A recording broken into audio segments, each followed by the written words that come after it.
oyun konsolu, telefon, tablet veya kameranızı bilgisayarınıza bağlayabilmek, kayıt alabilmek veya canlı yayınlarda kullanabilmek için bir capture karta ihtiyacınız var. Yakalama aygıtlarını araştırdığınız zaman ilk karşınıza çıkan marka Elgato oluyor. Cihazları enfes ama bir o kadar da pahalı. İşte bu yüzden biz de farklı arayışlar içerisine giriyoruz. İşte bu videoda da Çin'den satın aldığım Rules marka 4K 60 FPS ve loop destekli capture kartı inceleyeceğiz.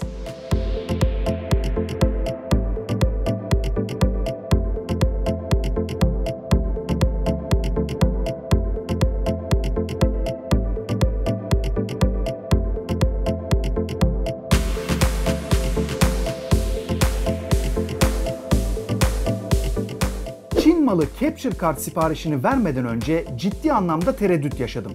Çünkü internette satılan bu cihazların büyük çoğunluğu görüntüyle sesi ya aktaramıyor, aktarsa da görüntülerde kopma, yırtılmalar yaşanıyor veya sinyallerde bozulmalar oluyor. İşte bu yüzden detaylı bir araştırma yaptım, en sonunda bu üründe karar kıldım. Benim satın aldığım 4K 60 FPS giriş ve 1080p 60 FPS çıkışı destekliyor. Ürüne kargo dahil 184 lira ve Türkiye'deki gümrük vergisine de 19 lira ödedim. Cihaz elime 3 haftada ulaştı ve bana 203 liraya mal oldu. Gelelim paket içeriğine.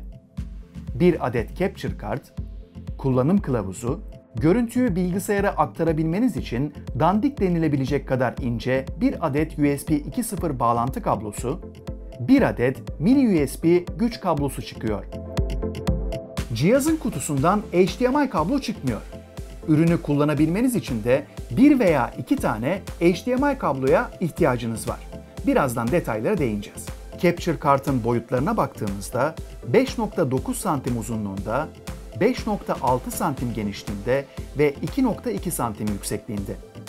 Sadece 52 gram ağırlığında. Sırada kurulum var. Oldukça da basit.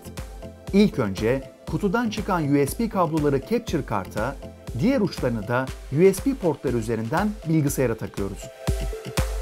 Cihazı bilgisayara bağladık, şimdi sırada kablo seçimi var. Çünkü hangi cihazı kullanacaksanız o cihazın çıkışına uygun kabloyu tercih etmeniz gerekiyor. Ben örnek olması için canlı yayınlarda kullandığım Sony A6100 kameramı bağlayacağım. O yüzden bir tarafı HDMI, diğer tarafı mini HDMI olan kabloyu kullanıyorum.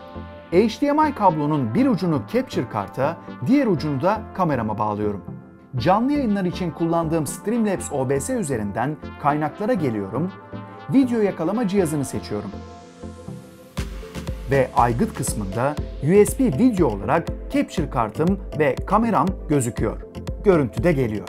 Şu anda kullandığım bu capture kart 4K 60 FPS sinyalleri çözebiliyor.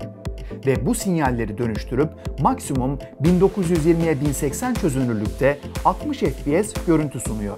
Dilerseniz Streamlabs üzerinden çözünürlüğü, FPS'i, renk uzayını da değiştirebilirsiniz. Çok nadir olsa da bu capture kartta da yırtılmalar yaşanabiliyor. İşte bu durumda ya cihazın bağlantısını çıkarıp takın veya tekrar başlatın. O zaman sorun ortadan kalkıyor. Genelde bütün capture kartlarda bilgisayara görüntü aktarırken bir gecikme yaşanıyor. Rules 4K capture kartta bu gecikme süresi 0.2 saniye.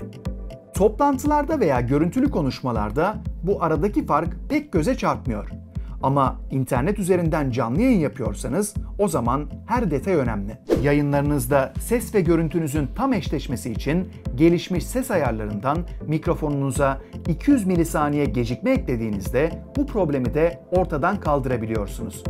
Bu arada cihazı her türlü görüntülü iletişim programları, Skype, Zoom ve benzerleriyle rahatlıkla kullanabiliyorsunuz. Dilerseniz konsolunuzu, uydu alıcı cihazlarınızı, telefonunuzu, tabletinizi veya HDMI çıkışını destekleyen her türlü cihazı uygun kabloyla capture karta bağlayıp bilgisayarınıza görüntüsünü aktarabilirsiniz. Bu minicik capture kartın içerisinde herhangi bir soğutma sistemi bulunmuyor. İşte bu yüzden kart aşırı derecede ısınıyor. Parmağınızla dokunamıyorsunuz bile. Ama buna rağmen 6-7 saat hiç durmadan canlı yayın yapsanız bile herhangi bir problem yaşamıyorsunuz. Benim aldığım modelde loop özelliği olduğunu da söylemiştik. Yani Capture Card'dan bilgisayara aktardığınız görüntüyü kartın üzerindeki HDMI output çıkışıyla gerçek zamanlı olarak başka bir monitöre de yansıtabiliyorsunuz.